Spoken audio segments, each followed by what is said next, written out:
Alhamdulillah, ustadznya datang diundang dalam acara maulid, acara bid'ah atau acara yang lain, ustadznya mau datang. Acara maulid Nabi, kita katakan bahwasanya acara maulid Nabi itu sarana apa ritual? Ritual kan? Itu bukan sarana, itu ritual. Kalau itu ritual, ternyata tidak ada di zaman Nabi, ya, maka itu adalah bid'ah. Ya.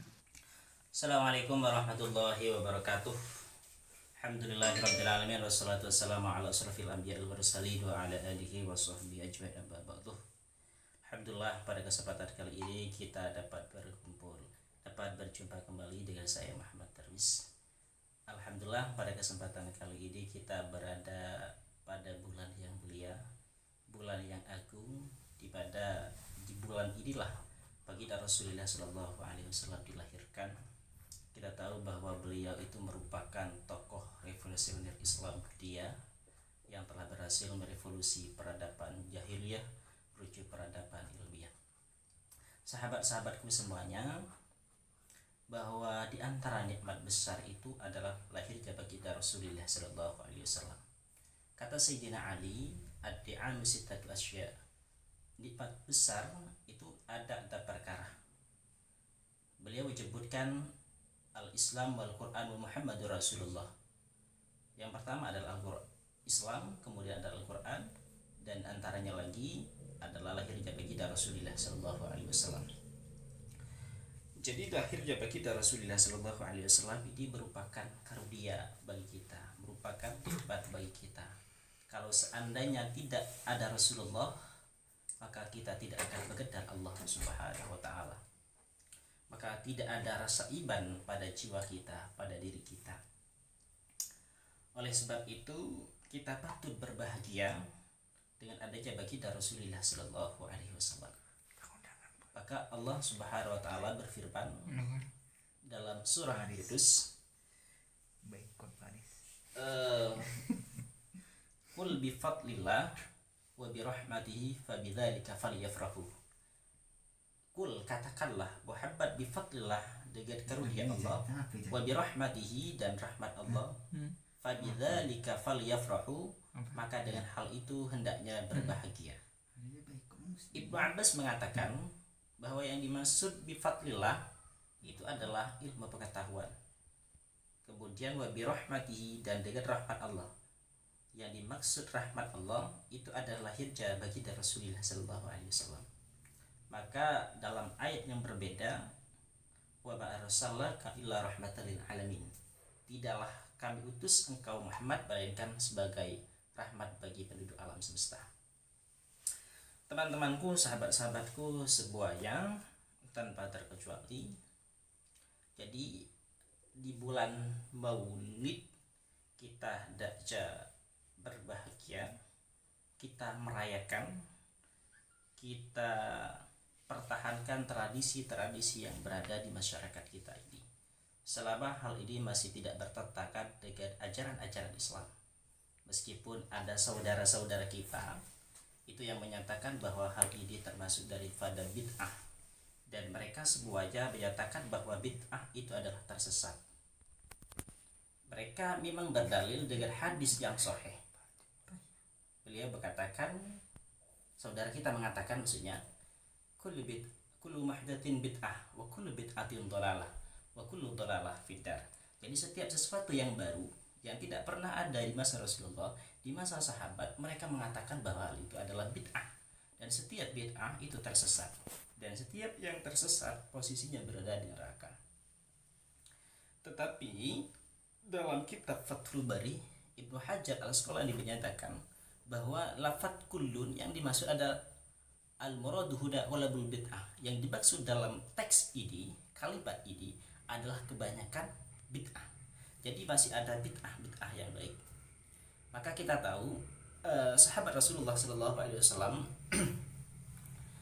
Sayyidina Umar radhiyallahu anhu, dulu di masa Rasulullah, ketika melaksanakan sholat tarawih, itu di masa Rasulullah mereka berkumpul di dalam masjid tapi tidak dilaksanakan secara berjamaah. Akhirnya ada inisiatif dari Sayyidina Umar radhiyallahu anhu, kemudian dikumpulkan dipandu oleh seorang imam. Kalau tidak saya salah waktu itu yang menjadi imam Ubay bin Ka'ab. Maka kemudian Sayyidina Umar mengatakan, nikmatil bid'ah hadhihi. Ini adalah nikmat, ini adalah bid'ah terbaik, kata Sayyidina Umar. Jadi bid'ah itu ada kalanya bid'ah yang baik. Meskipun saudara-saudara kita menyatakan bahwa bid'ah itu semuanya tanpa terkecuali itu adalah tersesat.